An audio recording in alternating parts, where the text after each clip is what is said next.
Don, as I'm sure you all know, has been a historian, political satirist, speechwriter for Prime Minister Paul Keating, denouncer of weasel words, and multi-award-winning author.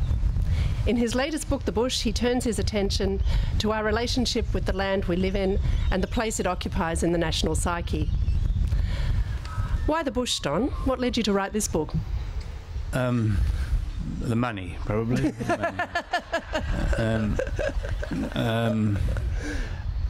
No, not the money. I'm not sure. It was offered to me by Penguin, and I, in a fit of hubris, said, "Oh, yes, I'll do that." And 7 years later, it was finally finished. But it's. I grew up in what is now called the bush, but we used to call the country, and would have loathed anyone who said that we lived in the bush. That was a primitive state and a regressive sort of state, which is really the part of the point of the book, is to sort of explain how it is that we were all so determined to get away from the bush in a way, and the vast majority of Australians have managed to do that, but we still cling to some idea of ourselves as being bush people. And to give you an example, when I was working for the Prime Minister in the early 90s, you might recall he decided we ought to change the flag, and this created a kind of national convulsion. I've never seen anything quite like it. And anyway, but it was good for primary school teachers, apparently, because the office began to be flooded with flag designs done by small children. Many of which we stuck up, particularly one which had Bob Hawke up a gum tree. And that was left there to irritate the Prime Minister as much as possible.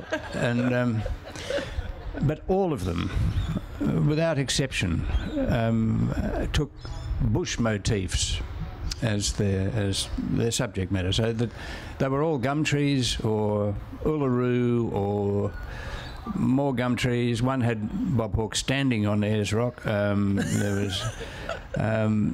was as if none of us lived in the city or knew what a building was or an industrial landscape was, just the bush. And that we do somehow, and of course the succeeding Prime Minister got around in a bush hat all the time he was there, and a pair of sneakers.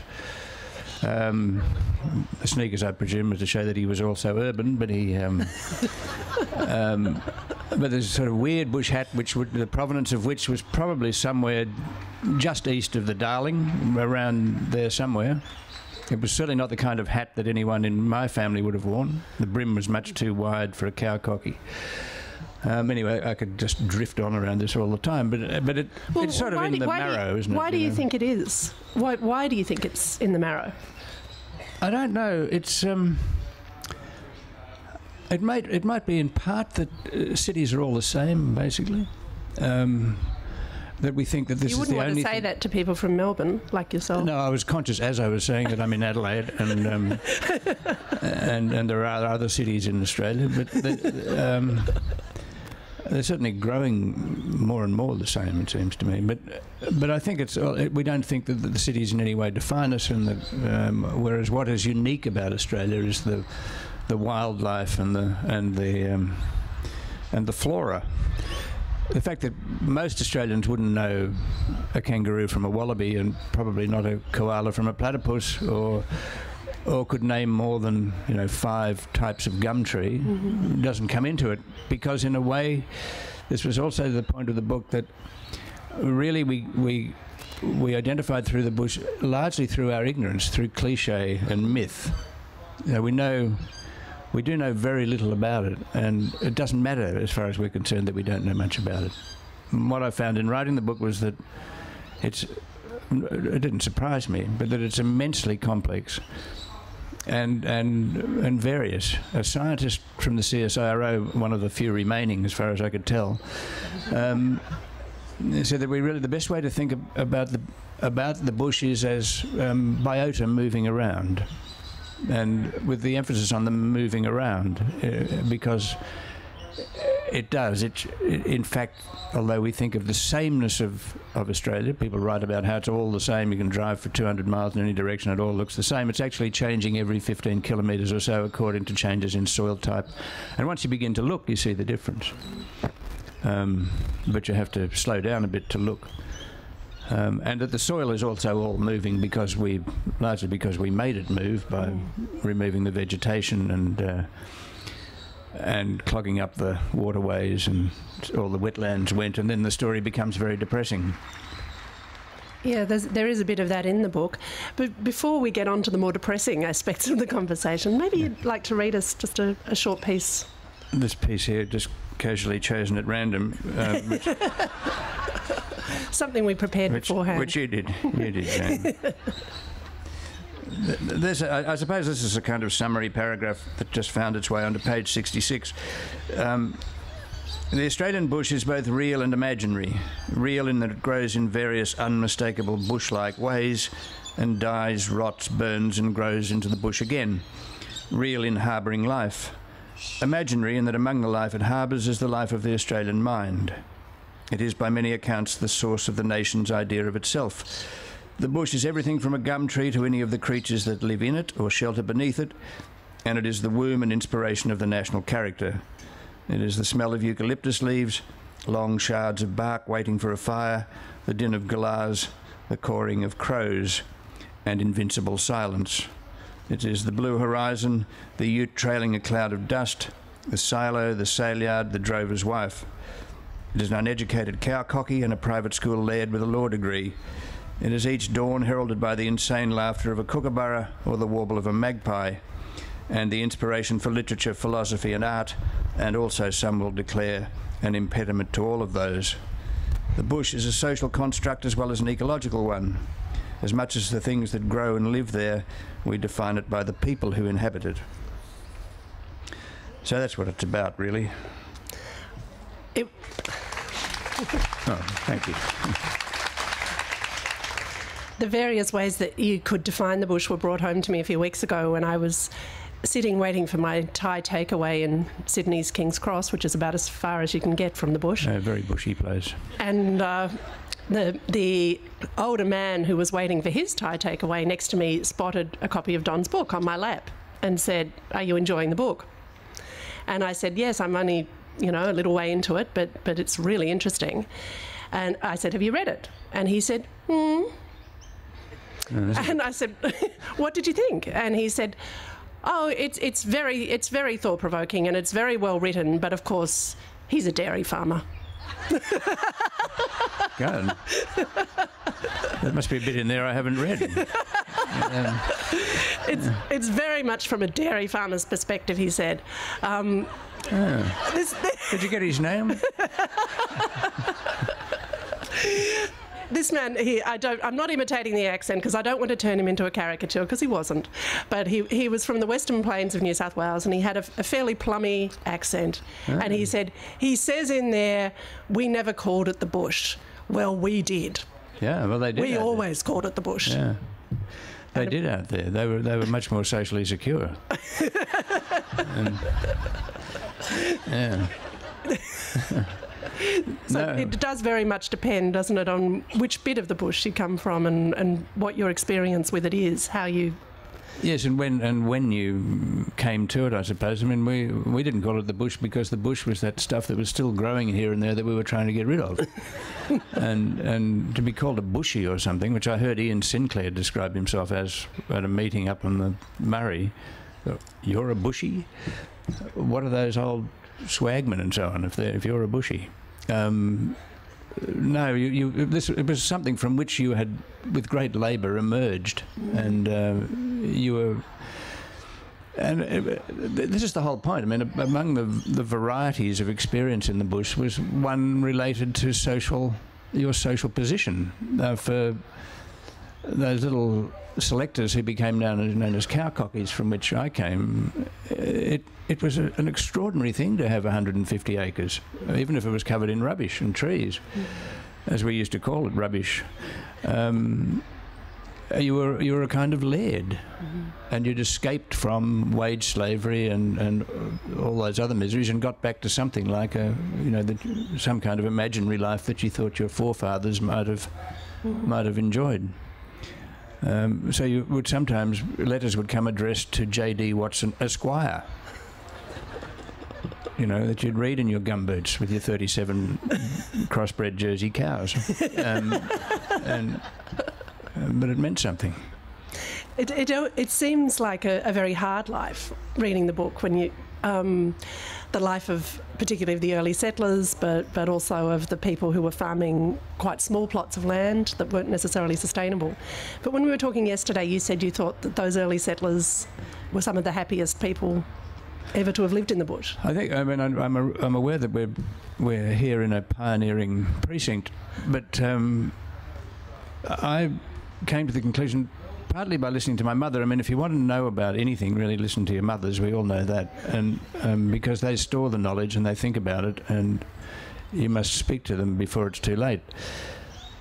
But she always, whenever she talked about the place from which she came, 40 miles away, and her parents and grandparents who'd been the first selectors in this area, there's a huge mountain ash forest, a phenomenal forest. They spoke about it with a gleam in their eyes, and as if these were the best times that would never return. And then they're reading other settlers' accounts. In one, a man called Holmes said, everyone was happy. Everyone was happy. Because it falls to very few generations of men and women to actually clear a forest and start a whole new community and a way of life, and build the first schools and mechanics halls, and start the first mothers clubs and what have you, and it just grows up all around you, and living on everything grows in this phenomenal soil, and the labour is your objectives in life are perfectly simple. So I think it was a sort of great primal experience, even if naturally there were great hardships. In other senses, though, you had an easier life than successive generations had when the weeds arrived and became plague-like, and the soils were destroyed, and the soils and the erosion began, and that's when the depopulation of the bush began. People just could no longer make a go of it and drifted back to the cities, and took a lot of the bush mythology with them, of course. Counterbalancing that sense of, I guess, excitement about the new project, you also say, though, that your Scottish ancestors brought their melancholy to the bush, and that this wasn't necessary because the bush had its own melancholy already. Yes, well, they only added to it. I think that's all. I think that's true, though. So much of 19th century Australian literature is full of this repetition of the melancholy of the bush. Now, I think actually what they're actually projecting a lot of the time, that they were projecting their own melancholy onto it, because after all they'd left home and they were homesick, and well, among the Scots, they're always melancholy. You didn't need the bush to make Adam Lindsay Gordon melancholy, I don't think. And my father's family came from a couple of miles from where Gordon was growing melancholy, down near Mount Gambier there, and we had a copy of his poems that I never saw anybody reading, but everyone could quote, kindness in another's trouble and so on. And but I think in many cases, when you look at the mythology, it's very often not the bush that's doing it to people; it's what the people are doing to the bush that's causing these attitudes to emerge. So do you think, the environmental destruction that was wreaked, was it, as well as being a source of excitement, a source of grief? Yeah, I think it was. I think that's the whole thing, and that there is a divergence in our neural paths. One says, forward at once, this is marvellous progress, Australia unlimited, we'll soon be rich. And if not rich, well, at least independent. And there's another one which we smother, which regrets what we have done. And if to put this into some kind of perspective, which I don't think is exaggerating it, In 1959, the Chinese Communist Party met and decided on the Great Leap Forward, that they would industrialise China in 4 years and catch up with Great Britain. They decided the US would be a little bit too far ahead, but they'd catch up with Great Britain in 4 years. 4 years later, there were more than 40 million dead from starvation, murder, torture, and people just simply being worked to death. And the landscape was entirely ravaged. Inestimable damage was done. Places were dammed that shouldn't have been dammed. Things were cleared. It's appalling. Now that sounds fantastic, but if you put that against what happened between 1788 and say 1930 in Australia, which is much the same sort of thing happened. You know, if you take the Aboriginal population as the Chinese population, well, a greater proportion of the Aboriginal people were gone. In some cases, they vanished entirely in a matter of years. And the landscape was absolutely ravaged too. So it's a huge thing that we did to the country in the course of a century or so. And people who saw it close up, it's hard to imagine that they weren't affected by it. And when you look at the diaries of people, again, largely kept by women, the men's diaries generally say, 27th of the 4th, killed one black snake, grubbing, and the next day, grubbing, killed 2 black snakes, day fine, grubbing, day fine, so on it goes. The women actually write with their hearts and their heads about what's going on, and always there is this note of regret that threads its way through the hope and the expectation of success. And I think that just builds up, and we still carry it with it. So we get into a state of denial about what we've actually done to the landscape. And out of that, I think you get the sort of the fairly familiar passive aggression that you find in rural Australia quite often, particularly among the men, which I think contributes to their high rates of depression as well. This is drawing a bit of a long bow, I know, but we have to explain it somehow. How does the passive aggression manifest? What? Oh, well, there's not really wanting to engage with all sorts of things. Now, this is very unfair to the very large number of farmers and so on that I met who have got things under control. But I think it's very hard to be on land that is unproductive and that from which where your debt is greater than the value of the land. You probably can't sell it. You might have made mistakes. All these smart alecks from the city keep coming up and tell you how to do it. The well-capitalised farmers seem to get further and further ahead of you as you get further and further behind. And what you feel mainly is anger. Farmers spend a lot of time by themselves. They stew a lot, particularly the ones who don't have the resources to get out of the situation they're in. And it's been the same all along. Without capital, you get nowhere. It's terribly hard. Which is, I guess, what happened to some of those poor soldier settlers who were put onto unsustainable blocks of land after the 2 world wars that were never marginal lands, often that were never going to be productive, doomed to failure, and coming out of a war with shell shock or whatever other traumas they might have brought. The First World War schemes were just atrocious. I mean, you would swear that they were designed by some evil lunatic in every state.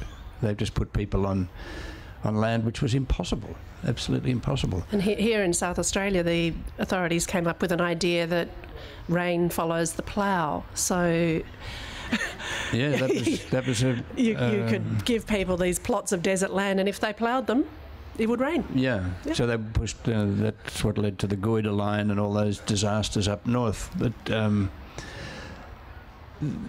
every state was there was no state that was any better than another. And I mean, I suppose that notion that give the land a fly.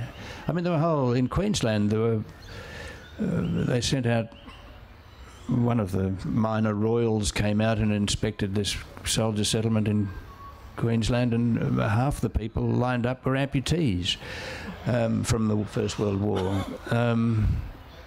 They couldn't do the work, and Yeah, they were set up to fail, weren't they? But there's persisted this idea that somehow the land was redemptive, and that if you could only get these people... It started way back in the 1850s, after the end of the gold rushes. As the gold petered out, people wanted to go on the land, and the middle classes of the large cities decided it was a very good idea. It meant that an industrial working class, that anarchism wouldn't arise, or something worse. That these people, if they got them on the land, they'd become, little Tories. And so that's where they sent them. And there's been that idea that being on the land is morally virtuous, in a way that, cities are dens of iniquity, and the land exactly is where you can be a better person. And yeah. Yes, well, Oscar Wilde said it's easy to be good in the country, and which wasn't my experience. I don't know.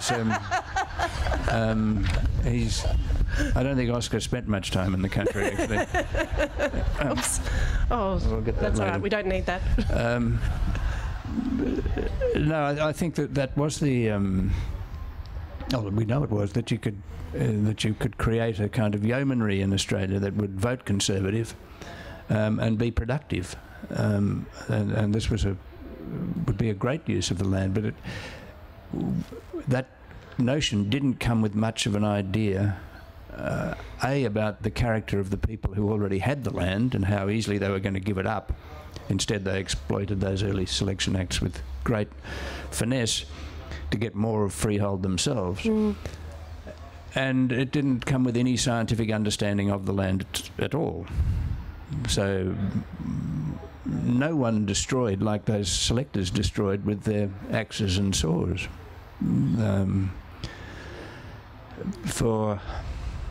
And it didn't do them, maybe the first generation got away with it, but the second generations paid a heavy price and so on. So you get out of this a sort of literature of defeat in people like Steele Rudd and Henry Lawson, and whereas the American sort of frontier legend is generally positive, the Australian one has the same sort of virtues of pragmatism and practicality and down to earth. Life is real life is earnest sorts of ideas, but the Australian one is tinged always with a sense of failure, because the selection acts were largely believed to have failed. Actually, they succeeded very well in some places. Well, we're rather fond of failure in Australia. We are. We like to build myths around failure, don't we? We do. I guess it's when the Australian explorers set off, they tended to walk into a desert, whereas Lewis and Clark just kept finding better and better country, and they ended up on the west coast in the Columbia River. It just got better. Whereas here they dragged themselves back purblind and half mad. You talked about the denial of the environmental destruction. The parallel denial in Australian history is what happened to the Aboriginal people.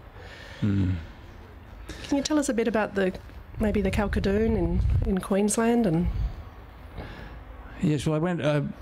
The first thing to say about that is that I guess I'd written frontier history a long while ago, and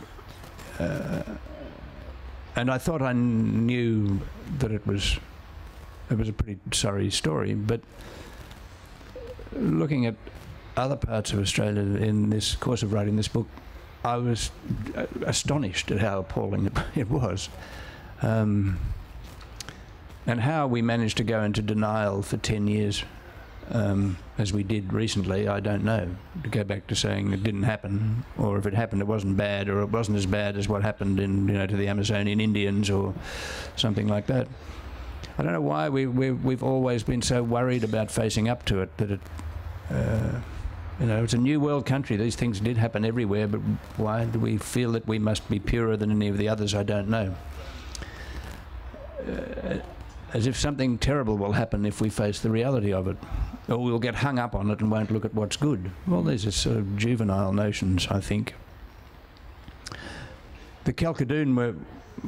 Well, I met a man in Western Queensland at Mount Isa, who was a mineral surveyor and a Vietnam veteran who was he was Kalkadoon, Irish and Afghan, and an extraordinary man, and been a drover for a lot of his life, and a miner, and taught himself geology and now made a good living out of surveying. Loved rocks, he'd say. And we went out for a week or so into his country. He was a very, he was proud of his Aboriginal ancestry as much as his Afghan and his Irish. And I mean, the Kalkadoon story is atrocious. They were all large numbers. His grandmother had been saved by how it had happened was his grandmother had been saved by an Afghan member of the native police on Battle Mountain in the course of the battle. And she became part of his family, and so it happened. But he took us to places in very remote places. He didn't want anyone to find, to be able to follow us, where there were paintings and etchings. God knows how old, I don't know. The anthropologist I was with was sort of talking 40,000 years or something. It just seems incredible, The sad part of the story was, he said, was if either any of his fellow Kalkadoons or the miners who were always searching around the country found them, they'd be destroyed for sure. And he's since actually left the area out of frustration. Why would it be destroyed if his fellow Kalkadoon people other groups had, he said, often taken bits and pieces and planted them on their own land for purposes of land rights claims. It was, dig a little deep in Australia and you find depressing stories. I was struck that you went to the museum in Hughenden and there was no mention at all, is that right, of the Aboriginal people? Not a mention. It said, see, 40 million years of history. And it leapt straight from dinosaurs to the early European settlers. Not a single mention, as if they did not exist. It's really hard to believe that could still be the case. Yeah. And if you dig around in the history of Hughenden, it's not a lot of fun. It's pretty horrible. But there is, again, this is the great, this is the silence that, people were talking about a long while ago. I mean, Bill Stanner's, I think it was his Boyer lectures in the late 60s were about this great Australian silence. But, we've never sort of built on these sort of little breakthroughs in our consciousness. They just sort of vanish again, and we went back into silence in recent years. Everyone who wrote about it was called a black armband historian and, fundamentally un-Australian in his or her attitudes. I've often wondered, when every small country town has its World War I memorial, that there are really almost no memorials to sites of conflict and massacre with Aboriginal people, and that it's not mentioned in the Australian War Memorial. The frontier wars don't make an appearance there. No, that's right. And I can't imagine it's ever going to happen. I was struck reading the book, and I have been reading other settler diaries as well, that how casually people talk about the dispersal of Aborigines from their land. The early settlers, including those, those diaries by early women, refer to their husbands getting rid of the Aborigines as though they might be talking about them shooting a fox or... Yeah, they're vermin. That's the way it was done, and I mean, no one gains by remaining silent about it. No one gains by making a sort of getting hung up forever on it. But what's sort of striking is that is that matter of factness didn't stay with us.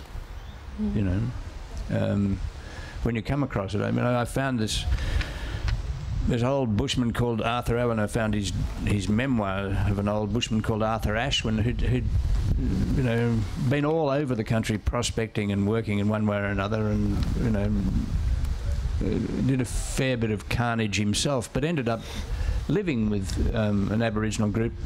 I mean, he became what was known then as a combo. You know that you lived with blackfellas basically, and you know, he had children by some, and his old mining partner had children by the same women, and he got around in a pair of motorcycle goggles.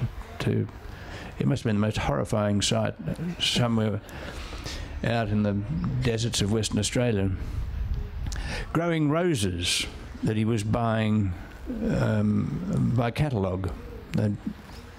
I mean, it's bizarre. How successful was growing roses in the West Australian desert? I don't know how he was doing it. He was, but anyway, he loved roses. We've been talking a little bit about the women of the bush. Something you wrote in the book that I hadn't thought about before was that there are no love songs from the Australian bush. And when you think about American folk history, there are a lot of love songs. This has puzzled me forever, you know, that the Americans sang songs of their own composition. You know, we don't have a Shenandoah or any of those hundreds of songs. They go on, they're still writing them, you know, every day.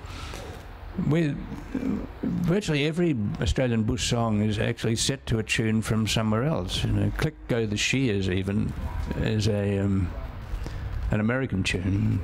Waltzing Matilda, of course, is a Scottish tune. I don't know why there are no Australian love songs before, you know, Johnny Farnham or something. But some of us here will be old enough to remember A.L. Floyd, who used to have a radio show about music, and he made this observation about, you know, 50 or 60 years ago, that there's this absence of love in the Australian bush. It's tempting to think that this might in some way be connected to the idea of mateship, that the real love story is between men. Yeah. In the bush. Do you think we should go there? What does the audience think? Should we go there? We of course had a former Prime Minister who was extremely devoted to this ideal of mateship. Yeah. And I was intrigued by the quote you had from the Australian War Memorial about Simpson and his donkey and him representing the ideal of mateship. But Simpson actually hadn't spent very long in Australia, had he? He was a runaway from a ship. He was only here about 18 months. He was in the bush, so maybe that formed his nobility, you know. Doesn't take long for and the his bush principles and values rather more than his Northern English upbringing. But if you venture into England one day and say the word mate, it will be understood. You know, they have heard of it over there. In fact, its origins, it seems to me, you'll find far more of that than you will in the bush, actually. I mean, that was another thing we were missing as children. Mateship wasn't... No one talked about mates and mateship and all that sort of stuff in the 1950s. Maybe they did out in Western New South Wales, where all good things happened, but we didn't. So I don't know why that's become so terribly important, but I think, like most myths, it's sort of necessary and indestructible, but it hides as much as it reveals. In fact, it hides a good deal more than it reveals. What do you think it hides? Well, I think in some parts it certainly it was code for silence. You don't dob in a mate. Well, you know, this is the basic rule of mateship. You know, loyalty comes before all else. You read drovers' accounts of things, and they talk about how you never, whatever you confess to a mate, that mate doesn't pass on. That may involve murder or God knows what. I just don't get mateship, I'm sorry. It's a prejudice I bring to the book.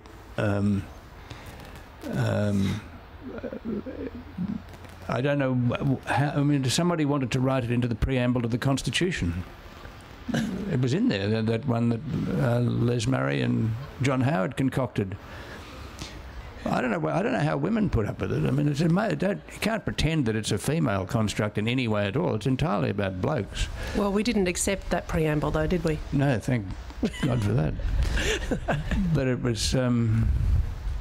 It's as if in other countries betrayal of friendships is perfectly common, and that's it's really what you ought to do. It's only in Australia that people stick by their friends. No friendship anywhere else, and I don't know why friendship's not good enough. I honestly don't. I don't get it at all, and I think it has a sort of. I think it dumbs us down in a way. I think it's profoundly anti-intellectual. I mean, and it leaves judgment out of the question. What if your mate's a crim? Or what if your mate goes to the bad who wants you to do something that you ought not do? What if your mate tells you he beats his wife? Oh, no, he's a mate. Since we've mentioned politicians... Did I? Yes. Yeah. What was Paul Keating's attitude to the bush? He wasn't really in favour of it. It was. He wouldn't abolish it, but it was sort of. I think you'd have to say, in Paul's favour, he did recognise the fact that most people lived in the cities, and I think he also recognised the fact that people in the bush were unlikely to ever vote for him. So he went to it reluctantly. If you told him that they were actually dying from the drought, he would go out there and speak to them. How would they receive him? Much the same way they receive most politicians, and I think even country party politicians aren't always welcome in their kitchens or cowsheds, and with a fair amount of reserve. Getting Paul into suitable bush clothes was hard enough. Out of the Xenia suit. The old blue blazer. He'd come down to the no tie, but the blue blazer with the gold buttons on the lapels, and he didn't come to it naturally. He did work briefly for a farmer in the Riverina. He told us. I don't know how long that lasted, but. No, and he didn't. He used to get upset about seeing all the dams from the aeroplane, looking down and seeing all these holes they'd dug in the ground. But of course, he was a primary producer, as we know. The pig farm. The pig farm, yeah. No, he was an urban politician, though, I would say. Yeah. You say that for the future, we need to build a relationship with the land that doesn't demand submission from either party, and that we need to love it as it is and can be, rather than as it was and never will be again. I think that's actually quite a hard thing to do. It is. And, well, look, one of the really terrific things about writing this book was actually finding how many... It's also what made it very hard. There is some absolutely fantastic writing about the Australian bush among historians, anthropologists. Some of the great works of Australian literature are written by anthropologists. If you want to understand Australia, you can go to this. And then you have people who really have no right to write as well as they do, like Eric Rolls or Les Murray, or in poetry and prose, and Barry Hill, and there's a whole stack of them who just... And I found it quite debilitating writing about it, knowing that there were these people who had written before me. And then you find scientists who have an incredible sort of love and passion for it, and profound understanding for details of it that none of us ever see. I went out with this man who runs the National Herbarium and the CSIRO chap I was talking about, and we went out west of West Wyalong, and they opened up some grasses and looked down in there, and there were pointed out about 15 plants that I've never seen in my life before, tiny little things growing there, from which we can learn about how the bush will adapt to climate change, or how it will adapt to grazing or agriculture or anything else. all these farmers who've gone before have really just been learning by trial and example. I mean, they've, you know, didn't work, try something else if it hasn't sent you broke in the meantime. And out of that, you find farmers who are, if they've got enough money to do it, you know, and have the energy to do it, are farming in ways now, experimenting in ways of farming that are infinitely better than what we used to do. And I find them really quite inspiring. And I think if you're interested in the bush, it's worth looking, for instance, at what Peter Andrews' natural sequence farming is all about, which turns a whole lot of stuff on its head.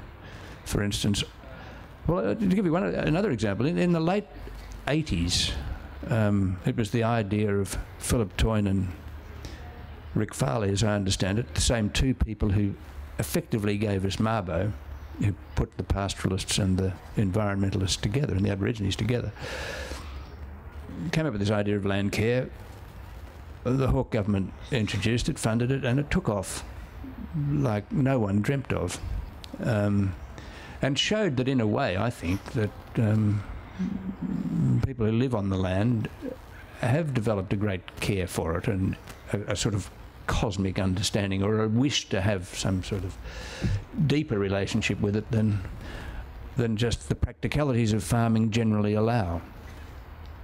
But one of the things that land care, of course, did was clean up all those choked streams, choked largely by willows and blackberries and God knows what. And then Peter Andrews comes along and says, you're mad, these things should stay there, leave them where they are. Because any vegetation is better than no vegetation. But this is the land that we've actually got. It's no good imagining it in its pristine state, or if it was ever pristine. You can't go back to farming it the way the Aborigines farmed it, because you just can't. If you set fire to it in the way they did, well, then about half the population will be burned alive. And so don't do that, and the rest will be choking on the smoke. But what you can do is that fundamental thing of slowing the movement of water across the soils, across the landscape. If you do that, everything will start to repair itself. It will regenerate itself.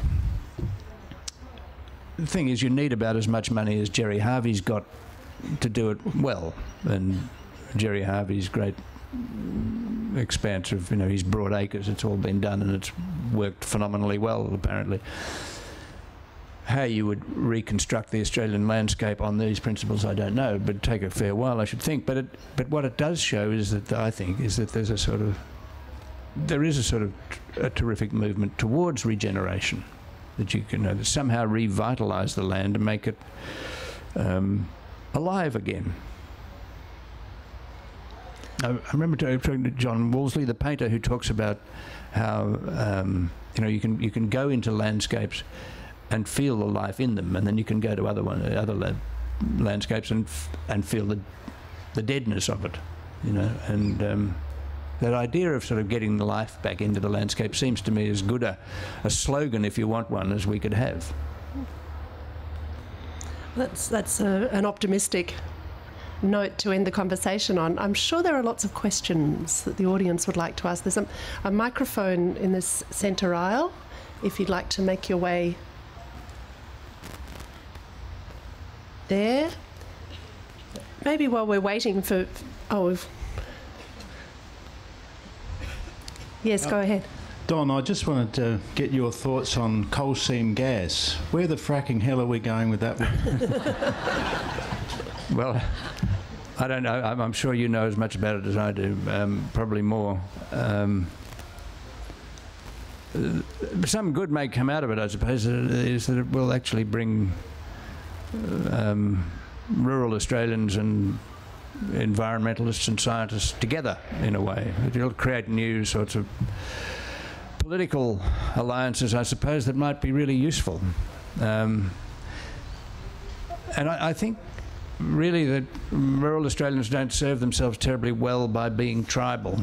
You know, I think they have much more hope if they do form alliances with, with city groups and with other parties that might really open the whole debate out a bit. I've got a feeling that that Tony Windsor might have demonstrated that in the last Parliament. That unlike the man who succeeded him in New England, he's not a sort of cultivated hysteric. He is a good politician, and he says, there are things to be learned from, and you can make much more progress by being creative in your thinking, rather than simply lining up all the time in your R.M. Williams gear at every meeting, and thinking alike all the time. Thinking anew is the way that you want to go. And maybe fracking will stimulate a bit of that. On the other hand, self-interest may prevail, or commercial interest, and I don't know. Yes, go ahead. Yeah, I have more a comment than a question. I immigrated here about 35 years ago, and with all those romantic ideas of what the Australian bush was like, and then landed in Alice Springs and saw the devastation of the cattle stations out there. It looked like apocalypse now. But one of the other things I experienced out there was the music of John Williamson, because I hear you say no love songs, and I know he's more contemporary, but I learned a lot about certain aspects of Australia through his music, like the Drover's Boy and the concept that Aboriginal women, he has a song called The Drover's Boy where they cut the woman's hair, and the Aboriginal drovers would call her a boy, but she would be the person he slept with, and the person that made him breakfast in the morning, and the person who would go out and work with him all day. And I don't think I would have ever learned about that aspect of Australia without that music. So just wanted to make... There are certainly some very complex relationships on the frontier, aren't there? Certainly. I mean, and one thing that, I mean, you can find bits of the story everywhere, but one of the things I learned, a lot of what I dug up for this book is out of local histories, memoirs, settler diaries and all that sort of thing. But if they don't, very little ever makes it onto the front page, as it were. There's not at the front page of our consciousness. I mean, so the complexities of these stories and the beauty of these stories, as well as the tragedy, are hidden from us. Hidden in plain sight, really, because all this material in any kind of local museum or any local, those little pamphlet-like self-published histories contain absolute gems which may not sort of meet the requirements of, academic history, but and have to be taken with a grain of salt, but then so does academic history. So there are lots of places to go looking for what really is going on or went on. And it's far more wonderful than anything that the myth contains or allows us to see. Yes. This is maybe a related question. Could you tell us a little bit about Kalkadoon, the Battle of Kalkadoon? Well, I don't know anything more than the standard records either, except that the Kalkadoon fought back, which was always a disaster. And I got a sort of... I got this largely through this man called Tommy Donovan, and through the records of a surveyor called, the diaries of a surveyor called Robert Watson, who went out there to, no relation, who went out to survey a railway line between the coast and Cloncurry and beyond. And he met a squatter called Kerr, C-U-R-R, who, of that big squatting mob, who described to him what had happened, and I've used it in the book pretty much as it came. The Kalkadoon had killed a policeman, I think, and someone else, I can't remember it all. But that was in response to some other kind of bastardry committed. they massed and they went up onto Battle Mountain and were pursued by the police. Why they went up there was no water. It had to be a fight to the death. They couldn't have lasted up there, and the police followed them up there, and there was rocks. The rocks kept them at bay for a while, but eventually the massacre followed, and very few got away. Now,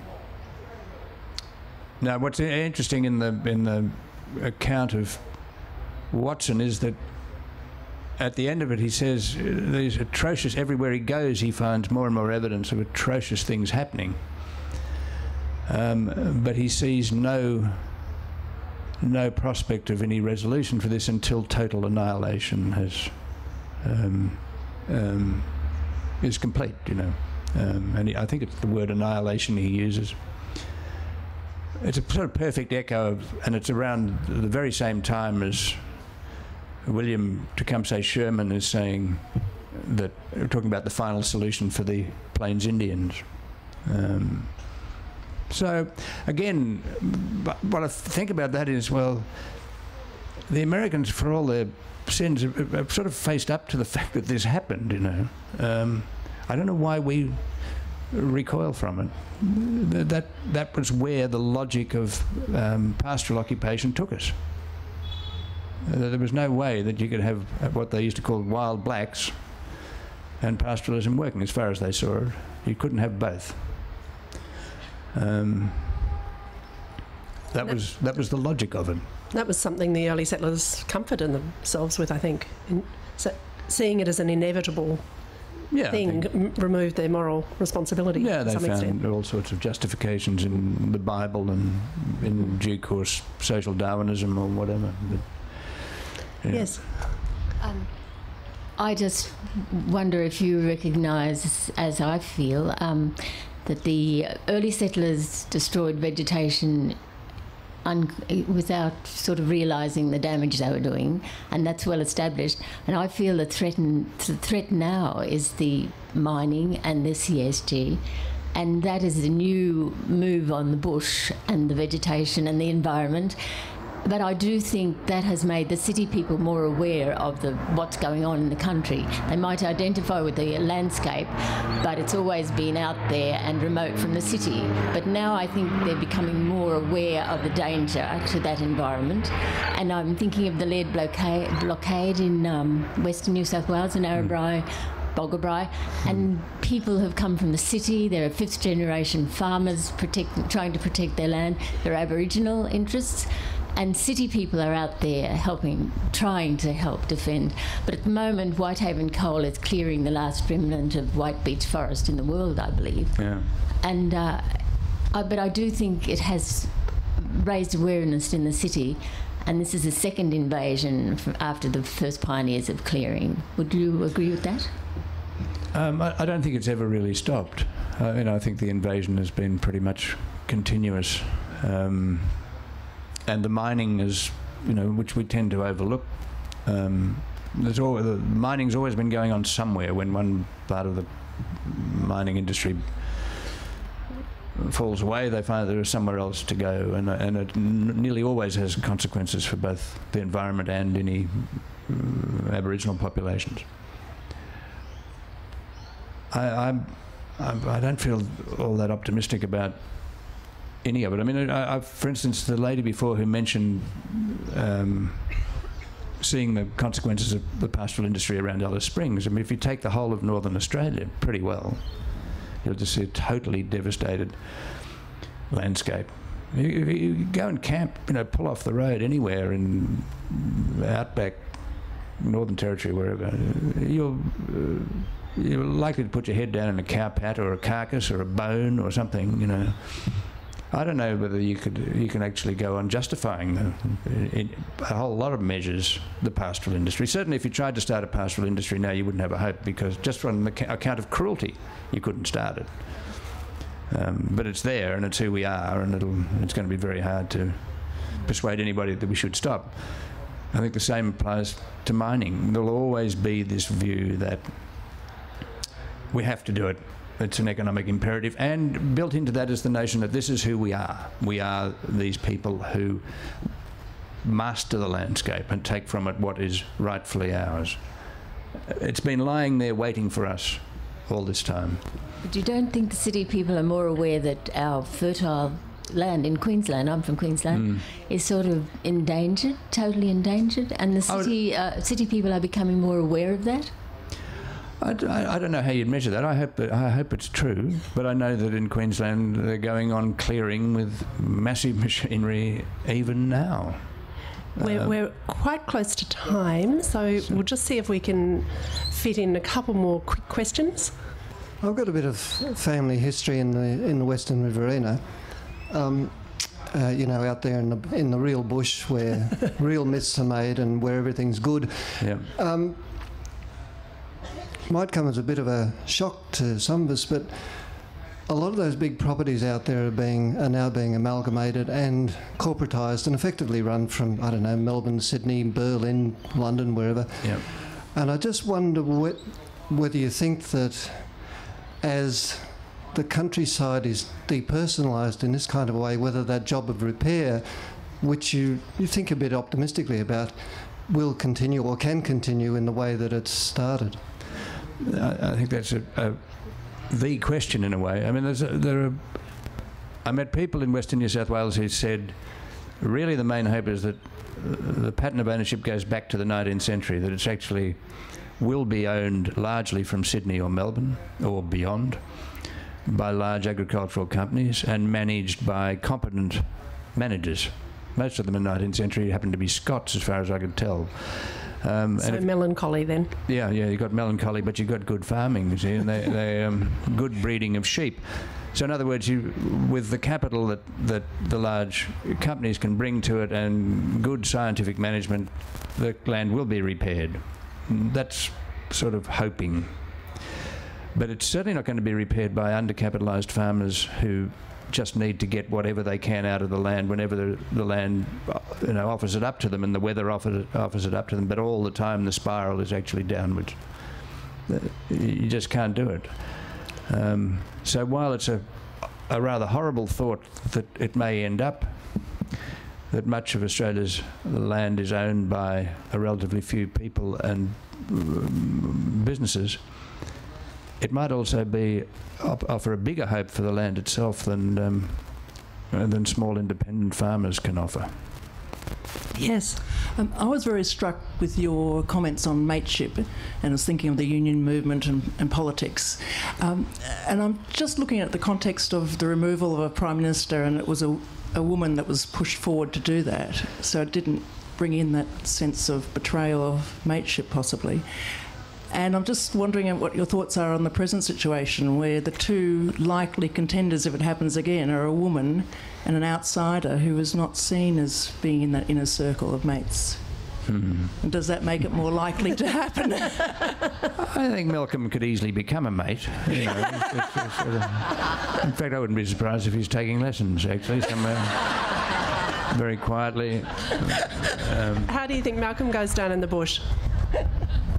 I think Malcolm can learn how to go down well in the bush. I think he's been working on that too. I wouldn't be surprised if he's speaking to Barnaby Joyce from time to time, but he would certainly, learn a bit from Tony Windsor as well. No, I think it's a good question. I don't know. I don't know how to answer it. But if you're a woman close to becoming Prime Minister or Premier in Australia, you would have to have a few second thoughts before you venture in there, because the history tends to show that they are not only hurled out but they're trampled to death, and there's phenomenal savagery. They'd be mates for a while, but then, the examples of Carmen Lawrence, Anna Bligh, Joan Kerner and Julia Gillard, I don't think any men have been quite so brutally treated in Australian politics.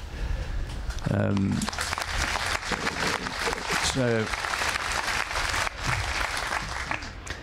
whether the same will happen to Bronwyn Bishop, I don't know. Well, that's a slightly unexpected note to end our conversation on. But thank you very much, Don Watson. Thank you.